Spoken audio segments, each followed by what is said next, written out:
Hello student welcome to CHSE plus two note classes को। तो पिला माने आज आम डिस्कसन करिबा plus two second year history बा पिला माने इतिहास। तो ये देख पिला माने 2025 रो हिस्ट्री बा इतिहास बोर्ड एग्जाम पई आमे आज 8 मार्किया प्रश्न जो 8 मार्किया सिलेक्शन प्रश्न जे दैतिला ताहार पिला माने उत्तर को आमे पूरा डिटेल रे आलोचना करिबा। एहा पूर्वरु पिला माने आमे 2025 रो बोर्ड एग्जाम पई एई हिस्ट्री रो 8 मार्किया सिलेक्शन प्रश्न ऑलरेडी पिला माने देई सारिछु। आपण माने जदि देखि नांती आपण माने जाई कि हम प्लेलिस्ट देखि पारंती। आमे आज एई वीडियो रे एई 8 मार्किया प्रश्न रो उत्तर को पूरा डिटेल रे आलोचना करिबा। तो देखो पिला माने उत्तर को आलोचना करिबा पूर्वरु आपण माने जदि हम CHSC plus two note classes WhatsApp group रे ऐड हेई नांती ताले हम व्हाट्सएप ग्रुप नंबर होची 9692475936। बस पिला माने एतिक रे एसएमएस कर देले आमे आपण को हम ग्रुप रे ऐड कर दबु। तो देखो पिला माने आम ग्रुप रे ऐड हबा पई आपन को कोनोसी प्रकार फी देबा को पड़िबोनी। आपन बस एही नंबर रे हमको एसएमएस कले आमे आपन को ग्रुप रे ऐड कर दबु। तो देखो पिला माने एई प्रश्नटी होची 3 नंबर प्रश्न। एहा पूर्वरु आमे दुईटी सिलेक्शन प्रश्न रो उत्तर को ऑलरेडी आलोचना करि सारिछु। आपन माने जदि देखि नांती आपन माने जाई कि हम प्लेलिस्ट रे देखि परिबे। तो देखो पिला माने मोस्ट इंपोर्टेंट प्रश्नटा 3 नंबर प्रश्न, भारत छाड़ो आंदोलन रे ओडिसा रो भूमिका वर्णना करो। मोस्ट इंपोर्टेंट प्रश्न पिला माने भारत छाड़ो आंदोलन रे ओडिसा रो भूमिका को वर्णना करो। तो देखो पिला माने एई प्रश्नटी 2023 21 19 आउ 17 आउ 15 मसिया रे आसी, किंतु एई प्रश्नटी 2024 मसिया बोर्ड एग्जाम रे आसीनी। तो ओडा पिला माने मोस्ट इंपोर्टेंट तमरो 2025 रो बोर्ड एग्जाम भाई हला भलो से पिला माने मन रखो प्रश्नटी भारत छाड़ो आंदोलन रे ओडिसा रो भूमिका। तो देखो एठी हमको बहुत पिला मध्य पिला माने मेसेज करथिले जे सर हमको टेस्ट पेपर जो 8 मार्क के क्वेश्चन देइची ताको पढी की मन रखिला बेले बहुत प्रॉब्लम होची, से बहुत हार्ड करी की देइची। तो पिला माने सेति पई आमे ब्यूरो बुक रु टाइप करी की आपन को मानको पई जेंति सहज रहिबो सेही परि भाबरे पिला माने आमे ई क्वेश्चन रो आंसर को आपन मानको पई प्रस्तुत करिछु। तो देखो पिला माने तमे निजो नोट खाता को बाहर करो और एई प्रश्न रो उत्तर को निजो नोट रे भलो से नोट करी की लेखो। तो देखो एठी से उत्तर को लेखिया पूर्व प्रथमे टिके ता विषय लिखिछि। मु पिला माने बारंबार कहिछि 8 मार्किया प्रश्न लिखिबा आगरु टिके ता विषय लिखिबो तापरे जे कि पॉइंट दबा स्टार्ट करियो हला। तो देखो पिला माने ता विषय प्रथमे से टिके लिखिछि ना भारत छाड़ो आंदोलन एक अशांत वातावरण रे मध्य 1942 मे जून मासरे गांधीजी और कांग्रेस इंग्रेज माने भारत छाड़ी चली जिबा पई दाबी कले। एठी पिला माने भलो से मन रखो ई जो भारत छाड़ो आंदोलनडा एक अशांत वातावरण रे सृष्टि हेतिला हला। तापरे देखो 1942 मे और जून मासरे गांधीजी और कांग्रेस एहा निष्पत्ति नेले जे इंग्रेज माननकु भारत छाड़ी जिबा पई कहिबे हला, माने इंग्रेज माननकु भारत रु चली जिबा को कहिबे, सेति पई से माने दाबी करिथिले। चर्चिल को सरकार एथि प्रति तिले मात्र प्रभावित होई नथिले। एठी पिला माने भलो से देखो चर्चिल को सरकार एथिरे तिले मात्र प्रभावित होई नथिले। भलो से पिला माने मन रखो से समय हमर जो भारत रे इंग्रेज सरकार चलीथिला सेतेबेले तार मुख्य थिले विंस्टन एच चर्चिल। एई चर्चिल को सरकार को एही प्रति माने एई भारत छाड़ आंदोलन प्रति तिले मात्र प्रभावित करि नथिला। तापरे देखो भारतीय जातीय कांग्रेस द्वारा गोटे विराट आंदोलन रो खसड़ा प्रस्तुति करा गला। माने भारतीय जातीय कांग्रेस गोटे विराट आंदोलन करिया पई एक खसड़ा प्रस्तुत करितिला। तापरे देखो इंपोर्टेंट पिला माने वर्धा ठारे जुलाई मास 6 तारिख रु 14 तारिख पर्यंत अनुष्ठित कांग्रेस कार्यकारी कमिटी रो बैठक रे भारत रे ब्रिटिश शासन रो अवसान घटिबो बोली एक चरम निष्पत्ति निया गला। एठी पिला माने भलो से मन रखो ई भारत छाड़ो आंदोलन डाकू केबे ता निष्पत्ति निया गला ना वर्धा ठारे हला। ए वर्धा ठारे जुलाई 6 तारिख रु 14 तारिख पर्यंत अनुष्ठित कांग्रेस रो एक कार्यकारी कमिटी रो बैठक रे भारत रे ब्रिटिश शासन रो अवसान घटिबो बोली निष्पत्ति निया गला।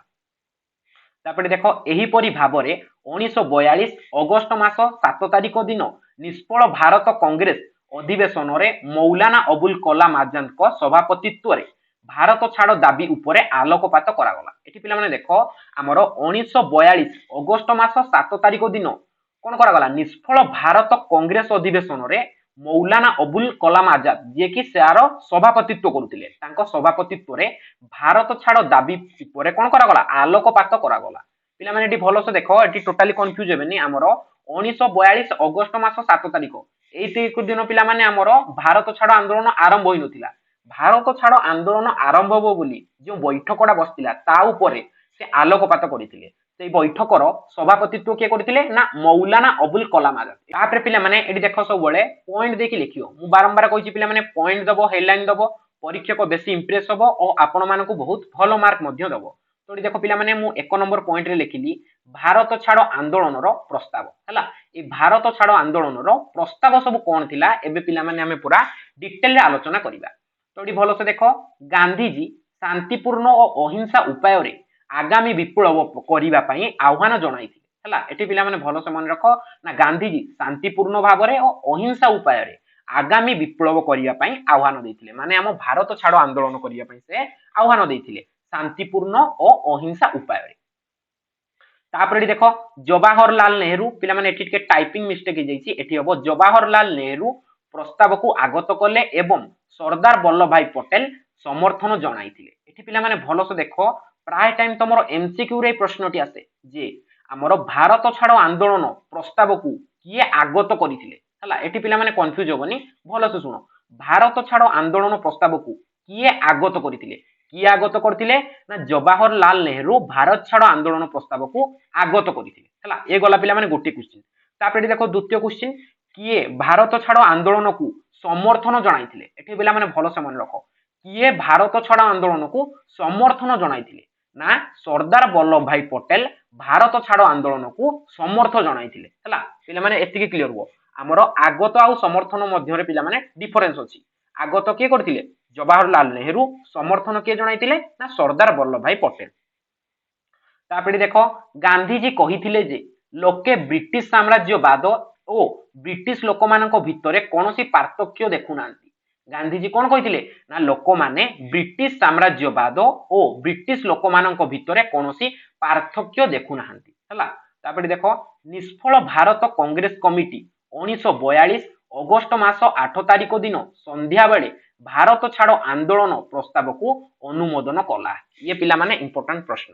ଆମର ଭାରତ ଛାଡ ଆନ୍ଦୋଳନଟା କେବେ ଆରମ୍ଭ ହେଲା ନା 1942 ଅଗଷ୍ଟ ମାସ 8 ତାରିଖ ଦିନ ସନ୍ଧ୍ୟା ବେଳେ ଭାରତ ଛାଡ ଆନ୍ଦୋଳନ ପ୍ରସ୍ତାବକୁ ଅନୁମୋଦନ କରାଗଲା ହେଲା। ତାପରେ ଦେଖ ଗାନ୍ଧୀଜୀ କର ବା ମର ଧ୍ୱନି ରେ ସମଗ୍ର ଦେଶ ଏକ ନୂତନ ଚେତନା ସୃଷ୍ଟି କରିଥିଲା। ଏଠି ପିଲାମାନେ ଭଲସେ ଦେଖ ଗାନ୍ଧୀଜୀଙ୍କର ଗୋଟେ ଫେମସ ଡାଇଲଗ କର ବା ମର ଡୁ ଅର ଡାଏ, ସେଟା ପିଲାମାନେ ଏଇ ଭାରତ ଛାଡ ଆନ୍ଦୋଳନ ସମୟରେ ହିଁ ଗାନ୍ଧୀଜୀ ଦେଇଥିଲେ ହେଲା। ଗାନ୍ଧୀଜୀ କଣ କହିଥିଲେ ଯେ କର ବା ମର ହେଲା। ଗାନ୍ଧୀଜୀଙ୍କ ମତ ଯୋଉ ଦେଇଥିଲେ ସେ କର ବା ମର ଏକ ନୂତନ ଚେତନା ସୃଷ୍ଟି କରିଥିଲା। ଆମ ଭାରତରେ ଏକ ନୂତନ ପ୍ରକାରର ଚେତନା ସୃଷ୍ଟି କରିଥିଲା। ତାପରେ ଦେଖ ଗାନ୍ଧୀଜୀ କହିଥିଲେ ଯେ ବ୍ରିଟିଶ ଲୋକମାନଙ୍କ ସହିତ କୌଣସି ବିବାଦ ନାହିଁ, ଏହା ଥିଲା ବ୍ରିଟିଶ ସାମ୍ରାଜ୍ୟ ବିରୁଦ୍ଧରେ ଏକ ଅନ୍ତିମ ସଂଗ୍ରାମ। ଏଠି ପିଲାମାନେ ଭଲସେ ମନେ ରଖ ଗାନ୍ଧୀଜୀ କଣ କହିଥିଲେ ନା କହିଥିଲେ ଯେ ବ୍ରିଟିଶ ଲୋକମାନଙ୍କ ସହିତ କୌଣସି ବିବାଦ ନାହିଁ। ଗାନ୍ଧୀଜୀଙ୍କର ବ୍ରିଟିଶ ଲୋକମାନଙ୍କ ସହିତ କୌଣସି ବିବାଦ ନାହିଁ, ଏହା ଥିଲା ବ୍ରିଟିଶ ସାମ୍ରାଜ୍ୟବାଦ ବିରୁଦ୍ଧରେ ଗାନ୍ଧୀଜୀଙ୍କର ଅନ୍ତିମ ସଂଗ୍ରାମ ହେଲା। ମାନେ ସେ କଣ କହିଥିଲେ କର ବା ମର, ସେଥିପାଇଁ ସେ କହିଲେ ଏହା ହେଉଛି ମୋର ଅନ୍ତିମ ସଂଗ୍ରାମ ହେଲା। ସେ ଯାହା ହେଲେ ଏଥିରେ ନିଷ୍ପତ୍ତି ନେବେ ବୋଲି ସେ କହିଥିଲେ। ତାପରେ ଦେଖ ପିଲାମାନେ ଦ୍ୱିତୀୟ ନମ୍ବର ପଏଣ୍ଟ ଏମିତି ପିଲାମାନେ ହେଡଲାଇନ ଦବ ଡିଟୋ ପିଲାମାନେ ଏମିତି ହେଡଲାଇନ ଦବ। ଏଠି କଣ ଲେଖିବ ହେଡଲାଇନ ରେ ନା ଭାରତ ଛାଡ ଆନ୍ଦୋଳନର ଦମନ କରିବାର ଚେଷ୍ଟା। ଭାରତ ଛାଡ ଆନ୍ଦୋଳନକୁ ଦମନ କରିବା ପାଇଁ ଇଂରେଜ ସରକାର କି ସବୁ ପଦକ୍ଷେପ ନେଇଥିଲେ ତାହା ଏବେ ଆମେ ପିଲାମାନେ ଆଲୋଚନା କରିବା। ଏଠି ଦେଖ ପିଲାମାନେ ସେ କେଉଁ ସବୁ ପଦକ୍ଷେପ ନେଇଥିଲେ ନା ଭାରତ ଛାଡ ଆନ୍ଦୋଳନ କଂଗ୍ରେସ ଦ୍ୱାରା ଗୃହୀତ ହେବା ପରେ ମାତ୍ର କେତେ ଘଣ୍ଟା ଅର୍ଥାତ 1942 ଅଗଷ୍ଟ ମାସ 9 ତାରିଖ ହେଲା। ଏଇ 1942 ଅଗଷ୍ଟ ମାସ 9 ତାରିଖରେ ଗାନ୍ଧୀଜୀଙ୍କ ସମେତ କାର୍ଯ୍ୟକାରୀ କମିଟିର ସଦସ୍ୟ ମାନଙ୍କୁ ପୋଲିସ ଗିରଫ କରିନେଲା। ପୁନାଠାରେ ଥିବା ଆକାଂକ୍ଷା ପ୍ୟାଲେସରେ କଣ କରାଗଲା ଗାନ୍ଧୀଜୀଙ୍କୁ ଅଟକ ରଖାଗଲା। ଏଠି ପିଲାମାନେ ଟିକେ ଧ୍ୟାନ ଦିଅ ନା ଭାରତ ଛାଡ ଆନ୍ଦୋଳନ କଂଗ୍ରେସ ଦ୍ୱାରା ଗୃହୀତ ହେବାର ମାତ୍ର କେତେ ଘଣ୍ଟା ମଧ୍ୟରେ ମାନେ 1942 ଅଗଷ୍ଟ ମାସ 8 ତାରିଖ ଦିନ ସନ୍ଧ୍ୟା ବେଳେ ଆମର ଭାରତ ଛାଡ ଆନ୍ଦୋଳନ ପ୍ରସ୍ତାବଟି ଗୃହୀତ ହେଲା। ତାହାର କେତେ ଘଣ୍ଟା ପରେ ଅର୍ଥାତ 1942 ଅଗଷ୍ଟ ମାସ 9 ତାରିଖ ଦିନ କଣ କରିଥିଲେ ନା ଗାନ୍ଧୀଜୀଙ୍କ ସମେତ କାର୍ଯ୍ୟକାରୀ କମିଟିର ସମସ୍ତ ସଦସ୍ୟଙ୍କୁ ପୋଲିସ ଗିରଫ କରିନେଲା। ଏଠି ପିଲାମାନେ ଦେଖ ଏଇ 1942 ଅଗଷ୍ଟ ମାସ 9 ତାରିଖ ଦିନ ଭାରତ ଛାଡ ଆନ୍ଦୋଳନ କରୁଥିବାରୁ ଗାନ୍ଧୀଜୀ ଓ ତାଙ୍କ କର୍ମଚାରୀ ମାନଙ୍କୁ ପୋଲିସ ଗିରଫ କରି ନେଇ ଯାଇଥିଲା ହେଲା। ତାପରେ ଏଠି ଦେଖ पुनार आकांक्षा प्रसाद मध्य कौन करागला ना गांधीजी को अटक रखागला। यहाँ पे इंपोर्टाट प्रश्न है बारंबार एमसीक्यू आसे ना भारत छाड़ आंदोलन समय गांधीजी को केउठारे अटक रखा गांधीजी को केउठारे अटक कर रखा केउठारे पिला माने पुनार आकांक्षा प्रसाद है पुनार आकांक्षा प्रसाद गांधीजी को अटक कर रखा तापर देख एवं कांग्रेस कार्यकारी कमिटी सदस्य मानकु अहमदाबाद दुर्गरे बंदीशाला को पठाई दिगला गांधीजी को गिरफ करते और कर्मचारी को गिरफ करते तो गांधीजी को रखी आकांक्षा प्रसाद आकांक्षा पैलेस रे ओ आमर जो रही बाकी कर्मचारी मानकु अहमदाबाद दुर्गर बंदीशाला को इंग्रेज माने पठाई देथिले। सारा भारत रे कांग्रेस नेता और कर्मचारी मानकु गिरफ करागला माने सारा भारत रे जो सब कांग्रेस मानकर नेता थिले और कर्मी माने थिले तांकु सब पुलिस गिरफ कला। कांग्रेस को एक बेआईन संगठन बोली घोषणा करागला। एठी पिला माने मन रख एते तीव्रता बढ़ी जाइतिला जे से माने इंग्रेज माने घोषणा कले जे कांग्रेस हेउची एक बेआईन संगठन हैला। तापर देखो ना ए समस्त घटना रे अतर्कित एवं अप्रत्याशित भाव रे घटितिला माने ए सब घटना क्षणस्थायी मध्यने घटिगला माने देखो 1942 अगस्त मास 8 तारिख दिन ही तो अनुमोदन करा जाइतिला हमर भारत छाड़ आंदोलन को तार केते घंटा मध्यने ही एते सब घटना घटी जाइतिला। देश मुहूर्तक पाई हेला स्तभीभूत माने आम देश मुहूर्तक पाई कोन हे गला स्तभीभूत होई गला। तापेडी देखो प्रबल हताशारू क्रोधर जन्म नेला हैला प्रबल जो हताशा ए सब घटिला जे हमर गांधीजी को गिरफ करा गला कांग्रेस को एक बेआईन संगठन रूपे घोषणा करा गला ए सब कौन है ना क्रोधर जन्म है। सर्वभारतीय नेता मानकु ठारू आरंभ करी ग्रामिक स्तर पर्यंत नेता मानकु गिरफ करिबारु बंची नथिले माने देखो सर्वभारतीय स्तर नेता मानकु तो गिरफ करा गला ता बदल रे आउ कोन करा गला ना हमर ग्रामिक माने ग्राम स्तर रे जो नेता माने थिले से मानकु मध्य गिरफ करा गला हला। तापर देखो किंतु कर्मी मानक अभाव रहिला नाही विप्लव थमिबा परिवर्ते उग्र रूप धारण कला हला माने देखो गांधीजी गिरफ हे गले सबु नेता माने गिरफ हे गले कांग्रेस माने कांग्रेस संगठन को एक बेआईन संगठन रूपे घोषणा कर दिया गला एते परे कोनोसी भी विप्लव कोन हेदिवो स्थगित रहि जिवो बा थमी जिवो किंतु ए भारत छाड़ आंदोलन थमिबा बदल रे कोन हला उग्र रूप को धारण कला। गांधीजींकर नेतृत्व विहीन संग्राम केमिति असंगठित एवं क्रोध प्रवण होई उठिबो अगस्त विप्लव ताहार एक उदाहरण। एठी देखो गांधीजी जदि नेतृत्व नेबे नाही नेतृत्व विहीन अर्थात गांधीजी जदि भारत छाड़ आंदोलन नेतृत्व नेबे नाही तेबे संग्राम केमिति असंगठित और क्रोध प्रवण होई उठिबो अगस्त विप्लव थिला ताहार एक उदाहरण। अर्थात गांधीजी जदि आंदोलन रे नेतृत्व न करिवे ताहाले अधिक हिंसा घटिबो ताहा थिला अगस्त विप्लव हला। ए अगस्त विप्लव को देखिले ताहा आराम से बुझिवे। आ गोटे कथा पिला माने मु आपण मानकु कहूची ए अगस्त विप्लव होउची हमर भारत छाड़ आंदोलन। हमर भारत छाड़ आंदोलन को काहेकि अगस्त विप्लव बोली कहा गला कारण 1942 अगस्त मास 8 तारिख दिन हमर भारत छाड़ आंदोलन होइथिबारु ए भारत छाड़ आंदोलन को अगस्त विप्लव बोली मध्य कुहा जाय। तापरे पिला माने एठी देखो 3 नंबर पॉइंट इरम हत्याकांड। एठी पिला माने भलो सेडा को देखो इरम हत्याकांड आम ओडिसा रो एक कला दिवस रूपे कहिले अत्रुति होबो नाही ए इरम हत्याकांड हला। एठी पिला माने भलो से देखो ना बालेश्वर जिल्ला रो इरम गणहत्या ब्रिटिश सरकारंकर अगस्त विप्लव रे थिला एक सर्वबृहत्तम हत्याकांड माने देखो हमर भारत छाड़ आंदोलन रे इरम गणहत्या थिला ब्रिटिश सरकारंकर सबुठारु बृहत्तम हत्याकांड हला। सेठारे पुलिस गुली रे 29 जन शहीद होई जाइथिले हला। तो देखो एडी पिला माने जो इरम गुलीकांड होइथिला बा इरम हत्याकांड होइथिला ए इरम हत्याकांड रे 29 जन शहीद होई जाइथिले हला। एहाकू द्वितीय जालियानवाला बाग हत्याकांड बोली मध्य कुहा जाय। ए इरम को द्वितीय जालियानवाला बाग हत्याकांड बोली मध्य कुहा जाय हला। तो एडी भलो से देखो चर्चिल सरकारंकर विद्रोह दमन ब्रिटिश साम्राज्य को बंचाइबारे एक निष्फल प्रयास थिला माने से माने जो इरम गुलीकांड करिथिले हला ता फल रे कोन हला ना जो चर्चिल सरकार विद्रोह को दमन करिया पई चाहुतला ताहार कोन हला निष्फल होई गला ताहा आ कोनोसी प्रकार फलप्रद हैला नाही इंग्रेज सरकार को। कांग्रेस रो समाजवादी दल विप्लव को बंचाई रखिबा पाई आत्मगोपन कला कोन करा गला ना कांग्रेस रो जो समाजवादी दल थिला से विप्लव को बंचाई रखिबा पाई कोन करथिले ना आत्मगोपन करिथिले। तो देखो पिला माने एठी जयप्रकाश नारायण राममोहन लोहरिया अरुण असफल अली सुरेंद्र द्विवेदी এই গোষ্ঠীর নেতা বিদ্ରୋହର ଦମନ ଲୀଳାକୁ ଖାତିର ନ କରି ବିପ୍ଳବକୁ ଚାଲୁ ରଖିଥିଲେ।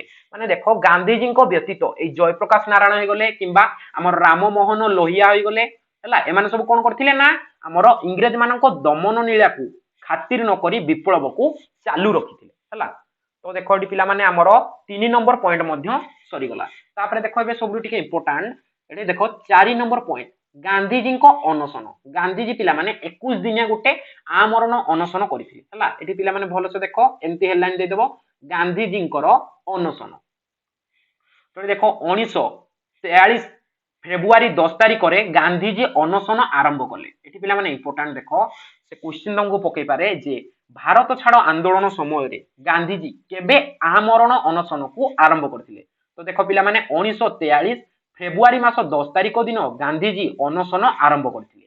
ଏହା 21 ଦିନ ପାଇଁ ଥିଲା। এই ଆମରଣ ଅନଶନଟି 21 ଦିନ ପାଇଁ ଥିଲା।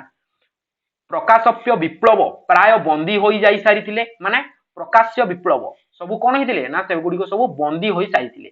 ଏହି ଅନଶନ ପ୍ରଭାବରେ ସମଗ୍ର ଦେଶରେ ପଡିଥିଲା। ଏହି ଅନଶନର ପ୍ରଭାବ କଣ କରିଥିଲା ନା ସମଗ୍ର ଦେଶରେ ଏହାର ପ୍ରଭାବ ପଡିଥିଲା। ତାପରେ ଦେଖ ସରକାରଙ୍କର ଉଦାସୀନତା ପ୍ରତି ଏହି ଅନଶନ ଏକ ଆହ୍ୱାନ ଥିଲା। ସରକାରଙ୍କର ଯୋଉ ଉଦାସୀନତା ଏହା ପ୍ରତି ଏକ ଆହ୍ୱାନ ଥିଲା। ମାନେ ସରକାର ତାଙ୍କ ନିଜ ଇଚ୍ଛା ମୁତାବକ ଯୋଉ କାମ କରୁଥିଲେ এই ଅନଶନ ତାହା ପାଇଁ ଏକ ଆହ୍ୱାନ ଥିଲା।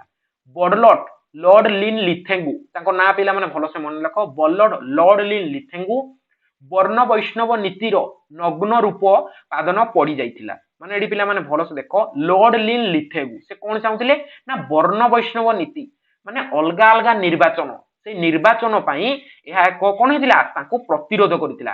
ଗାନ୍ଧୀଜୀଙ୍କର ଯୋଉ 21 ଦିନ ଅନଶନଟା ତାଙ୍କୁ ପ୍ରତିରୋଧ କରିଥିଲା। ଲର୍ଡ ଲିନ୍ ଲିଥେଙ୍ଗୁ ଚାହୁଁଥିଲେ ଅଲଗା କରିବା ପାଇଁ ଭାରତର ଉଚ୍ଚ ଲୋକମାନଙ୍କୁ ଗୋଟେ ସାଇଡରେ ଆଉ ନିଚ ଲୋକମାନଙ୍କୁ ଗୋଟେ ସାଇଡରେ। ସେଥିପାଇଁ ସେ ବର୍ଣ୍ଣ ବୈଷ୍ଣବ ନୀତି ଯୋଉ ଆଣିଥିଲେ ତାହାକୁ ଗାନ୍ଧୀଜୀ କଣ କରିଥିଲେ ତାକୁ ନାକଚ କରିଦେଇଥିଲେ।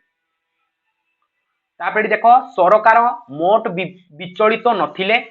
ସରକାରୀ ହିସାବ ଅନୁଯାୟୀ ପ୍ରାୟ 60,000 ଲୋକଙ୍କୁ ଗିରଫ କରାଯାଇଥିଲା।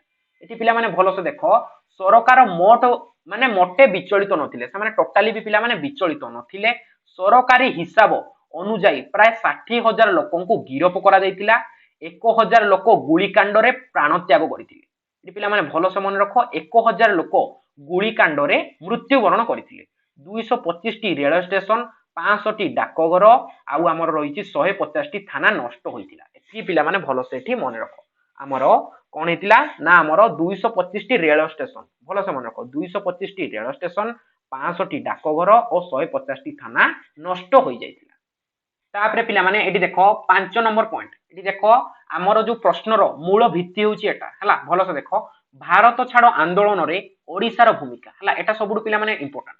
ଭାରତ ଛାଡ ଆନ୍ଦୋଳନରେ ଏ ଓଡିଶାର ଭୂମିକା କଣ ଥିଲା ଆମେ ପିଲାମାନେ ଏବେ ଆମେ ଆଲୋଚନା କରିବା।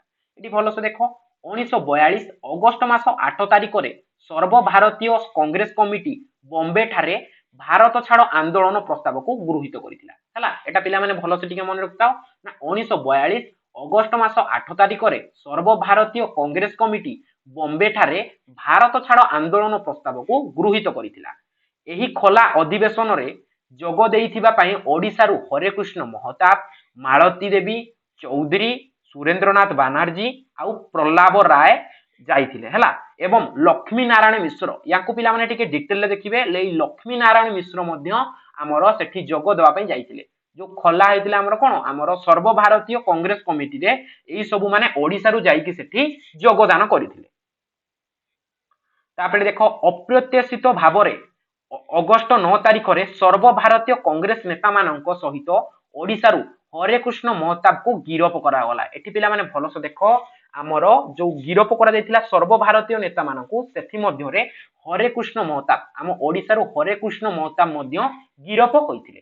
କେଉଁଠାରେ 1942 ମସିହା ଅଗଷ୍ଟ ମାସ 9 ତାରିଖରେ ସେ ଗିରଫ ହୋଇଥିଲେ। ସେ ଅହମ୍ମଦାବାଦର ଯୋଉ ବନ୍ଦୀଶାଳା ଥିଲା ସେଠିକି ମଧ୍ୟ ସେ ଯାଇଥିଲେ। ତାପରେ ଦେଖ 1942 ଅଗଷ୍ଟ ମାସ 10 ତାରିଖ ସୁଦ୍ଧା ପୋଲିସ ସବୁ କଂଗ୍ରେସ କାର୍ଯ୍ୟାଳୟ ଗୁଡିକୁ ଦଖଲ କରି ନେଇଥିଲା। ଏଠି ପିଲାମାନେ ଦେଖ 1942 ଅଗଷ୍ଟ ମାସ 10 ତାରିଖ ସୁଦ୍ଧା ପୋଲିସ କଣ କରିଥିଲା ସମସ୍ତ କଂଗ୍ରେସ ର କାର୍ଯ୍ୟାଳୟକୁ କଣ କରିଥିଲା ସବୁ ଦଖଲ କରି ନେଇଥିଲା। ତାପରେ ଦେଖ ଗିରଫଦାରୀ ସତ୍ତ୍ୱେ ଆନ୍ଦୋଳନ ଦବି ଯାଇ ନଥିଲା। ମାନେ ଏତେ ହେବା ସତ୍ତ୍ୱେ ମଧ୍ୟ ଆନ୍ଦୋଳନଟି ଦବି ଯାଇ ନଥିଲା। ସୁରେନ୍ଦ୍ରନାଥ ଦ୍ୱିବେଦୀ ଅଗଷ୍ଟ 11 ତାରିଖରେ କଟକରେ ପହଞ୍ଚିଥିଲେ।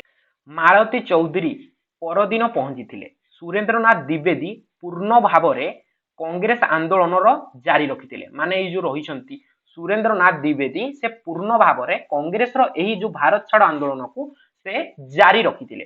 ମୁଖ୍ୟତଃ ସେ ହିଁ ଭାରତ ଛାଡ଼ ଆନ୍ଦୋଳନର ସଂଗଠନ କରିଥିଲେ। ମାନେ ଏଇ ଯୋଉ ଆମର ରହିଛନ୍ତି ସୁରେନ୍ଦ୍ର ଦ୍ୱିବେଦୀ ସେ ଆମର ଓଡ଼ିଶାରେ ଭାରତ ଛାଡ଼ ଆନ୍ଦୋଳନର ଏକ ମୁଖ୍ୟ ବ୍ୟକ୍ତି ଅଟନ୍ତି। ତାପରେ ପିଲାମାନେ ଏଠି ଦେଖ 6 ନମ୍ବର ପଏଣ୍ଟ এটা ପିଲାମାନେ ଟିକେ ଇମ୍ପୋର୍ଟାଣ୍ଟ ଭାରତ ଛାଡ଼ ଆନ୍ଦୋଳନରେ ଲକ୍ଷ୍ମଣ ନାୟକଙ୍କର ଭୂମିକା। ଏ ପିଲାମାନେ ସବୁଠୁ ଟିକେ ଇମ୍ପୋର୍ଟାଣ୍ଟ ଶହୀଦ ଲକ୍ଷ୍ମଣ ନାୟକ ତାଙ୍କ ବିଷୟରେ ଆମେ ଆଜି ପୁରା ଡିଟେଲରେ ବୁଝିବା ଯେ ଭାରତ ଛାଡ଼ ଆନ୍ଦୋଳନ ସହିତ ଲକ୍ଷ୍ମଣ ନାୟକଙ୍କର ସବୁ କଣ ସବୁ ବୀରତ୍ୱର ଗାଥା ରହିଥିଲା ହେଲା। ଲକ୍ଷ୍ମଣ ନାୟକ ହିଁ ଭାରତ ଛାଡ଼ ଆନ୍ଦୋଳନରେ ଅସାଧାରଣ ସାହସିକତାର ପ୍ରଦର୍ଶନ କରିଥିଲେ। ଏଠି ପିଲାମାନେ ଭଲସେ ମନେ ରଖ ଲକ୍ଷ୍ମଣ ନାୟକ ହିଁ ଭାରତ ଛାଡ଼ ଆନ୍ଦୋଳନରେ ଅସାଧାରଣ ସାହସିକତାର ପ୍ରଦର୍ଶନ କରିଥିଲେ। ଭଲସେ ଦେଖ ଲକ୍ଷ୍ମଣ ନାୟକ ମାତାଲି ଅଞ୍ଚଳରେ ଖଜଣା ଆନ୍ଦୋଳନ ମାନେ ଖଜଣା ବନ୍ଦ ଆନ୍ଦୋଳନ କରି 1936 ମସିହାରେ ଗିରଫ ହୋଇଥିଲେ। ଲକ୍ଷ୍ମଣ ନାୟକକୁ କାହିଁକି ଗିରଫ କରାଗଲା? କାରଣ ଲକ୍ଷ୍ମଣ ନାୟକ ମାତାଲି ଅଞ୍ଚଳରେ ଖଜଣା ବନ୍ଦ ଆନ୍ଦୋଳନ କରୁଥିଲେ ହେଲା। ସେ କହୁଥିଲେ ଖଜଣା ଆଉ ଦିଅ ନାହିଁ, ଇଂରେଜ ସରକାରଙ୍କୁ ଖଜଣା ଦିଅ ନାହିଁ। ଏ ଖଜଣା ବନ୍ଦ ଆନ୍ଦୋଳନ କରିବାରୁ ଲକ୍ଷ୍ମଣ ନାୟକଙ୍କୁ 1936 ମସିହାରେ ଗିରଫ କରି ନିଆଗଲା ହେଲା। ଏତିକି ପିଲାମାନେ ମନେ ରଖ। ତାପରେ ଦେଖ 1942 ଅଗଷ୍ଟ 21 ତାରିଖ ଦିନ ମାତେଲି ଥାନା ନିକଟରେ ନିଷେଧାଜ୍ଞ ଅବମାନନା କରି ପୋଲିସ ଲାଠି ଖାଇଥିଲେ। ମାନେ 1942 ଅଗଷ୍ଟ 21 ତାରିଖ ଦିନ ମାତେଲି ଥାନାର ନିକଟରେ ନିଷେଧାଜ୍ଞ ଅବମାନନା କରି ଲକ୍ଷ୍ମଣ ନାୟକ ପୋଲିସ ଲାଠି ମାଡ଼ ଖାଇଥିଲେ। ଲକ୍ଷ୍ମଣ ନାୟକ ଲାଠି ମାଡ଼ରେ ଆହତ ହୋଇ ଅଚେତ ହୋଇ ପଡ଼ିଥିଲେ ହେଲା। ଏତିକି ପିଲାମାନେ ଭଲସେ ମନେ ରଖ ଲକ୍ଷ୍ମଣ ନାୟକ ଏ ଯୋଉ ଆମର 1942 ଅଗଷ୍ଟ ମାସ 21 ତାରିଖ ଦିନ ଯୋଉ ମାତେଲି ଥାନା ନିକଟରେ ଯୋଉ ଆନ୍ଦୋଳନ କରିଥିଲେ ସେ ଆନ୍ଦୋଳନରେ ସେ ଲାଠି ମାଡ଼ ଖାଇ ଆହତ ହୋଇଯାଇଥିଲେ। ତଥାପି ଆନ୍ଦୋଳନକାରୀ ମାନେ ଦବି ନଥିଲେ। ତଥାପି ଲକ୍ଷ୍ମଣ ନାୟକ ତାଙ୍କ ମୁଖ୍ୟ ଥିଲେ। ସେ ଚେତାବିହୀନ ହେବା ପରେ ମଧ୍ୟ ଆନ୍ଦୋଳନ ଦବି ନଥିଲା। ତାପରେ ଦେଖ ଧସ୍ତାଧସ୍ତିରେ ଜଙ୍ଗଲ ରକ୍ଷୀ ରାମାୟିକାଙ୍କର ମୃତ୍ୟୁବରଣ କଲେ। ଏଠି ପିଲାମାନେ ଟିକେ ଭଲସେ ଧ୍ୟାନ ଦିଅ। ଏହା ହିଁ ଲକ୍ଷ୍ମଣ ନାୟକଙ୍କର ଫାଶୀ ଦେବାର ଏକ କାରଣ ମିଳିଗଲା ଇଂରେଜ ମାନଙ୍କୁ ହେଲା। ଏ ଯୋଉ ପୋଲିସ ଆଉ ଲକ୍ଷ୍ମଣ ନାୟକଙ୍କ ଭିତରେ ହେଲା ଯୋଉ ତାଙ୍କ ଲୋକମାନଙ୍କ ମଧ୍ୟରେ ଯୋଉ ଧସ୍ତାଧସ୍ତି ହେଲା ଏ ଗଣ୍ଡଗୋଳରେ କଣ ହେଲା ନା ଜଙ୍ଗଲ ରକ୍ଷୀ ମାନେ ଜଙ୍ଗଲର ଯୋଉ ରକ୍ଷକ ଥିଲେ ତାଙ୍କ ନାଁ କଣ ଥିଲା ରାମାୟା। ଏଇ ରାମାୟାଙ୍କର ମୃତ୍ୟୁ ହୋଇଥିଲା। ଏଇ ଧସ୍ତାଧସ୍ତିରେ ରାମାୟଙ୍କର ମୃତ୍ୟୁ ହୋଇଥିଲା। ପୋଲିସ ଗୁଳି ବର୍ଷଣ କଲା। ରାମାୟଙ୍କର ଯେପରି ମୃତ୍ୟୁ ହେଲା ପୋଲିସ କଣ କଲା ଗୁଳି ବର୍ଷଣ କଲା। এই গুଳି ବର୍ଷଣ ଫଳରେ 5 ଜଣ ଲୋକ ମରି ଯାଇଥିଲେ। ମାନେ 5 ଜଣ ଲୋକ ମୃତ୍ୟୁବରଣ କରିଥିଲେ ଓ 7 ଜଣ ଲୋକ କଣ ହେଇଥିଲେ ଆହତ ହୋଇଥିଲେ ହେଲା। ଏତିକି ପିଲାମାନେ ଭଲସେ ମନେ ରଖ ହେଲା। ତାପରେ ଦେଖ ଲକ୍ଷ୍ମଣ ନାୟକ ମୃତ ବୋଲି ଭାବି ପୋଲିସ ବାହିନୀ ଛାଡ଼ି ଦେଇ ଚାଲି ଯାଇଥିଲା। ଏତିକି ପିଲାମାନେ ଭଲସେ ମନେ ରଖ ଯେ ଯୋଉ ଲାଠି ମାଡ଼ ଯୋଉ ହେଇଥିଲା ସେଥିରେ ଏତେ ସଂଖ୍ୟକ ହିଂସା ଘଟିଥିଲା ଯେ ଆମର ଲକ୍ଷ୍ମଣ ନାୟକ ଅଚେତ ହୋଇ ଯାଇଥିଲେ ଓ ଲକ୍ଷ୍ମଣ ନାୟକ ମୃତ ବୋଲି ମାନେ ଲକ୍ଷ୍ମଣ ନାୟକ ମରି ଯାଇଛନ୍ତି ବୋଲି ଭାବି पुलिस बाहिनी कौन करथिला लक्ष्मण नायक को छाड़ी चली जाइथिला। तापर देखो चेता पाइबा परे लक्ष्मण नायक जयपुर कांग्रेस ऑफिस को जाइथिले। चेता पाइला परे लक्ष्मण नायक जयपुर कांग्रेस ऑफिस को जाइथिले। तांकु सेप्टेम्बर 2 तारिख 1942 सेप्टेम्बर मास 2 तारिख दिन पुनः गिरफ करागला। आमर लक्ष्मण नायक को पुणी आउ थरे गिरफ करागला 1942 सेप्टेम्बर 2 तारिख दिन।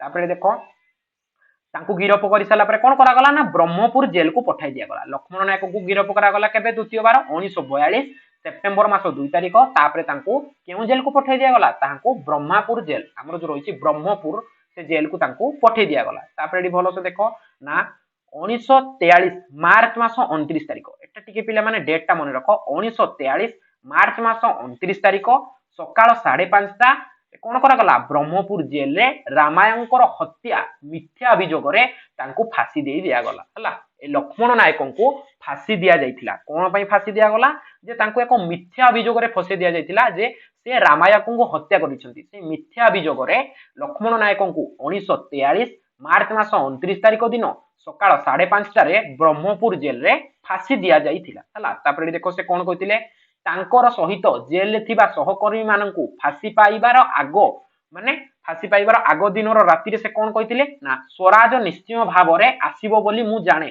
मु दुखित जे मु सही स्वराज को देखि पारि नाही। सेते बेले तांकु मात्र केते 43 वर्ष थिला हला। मात्र सेते बेले लक्ष्मण नायक 43 वर्षर थिले।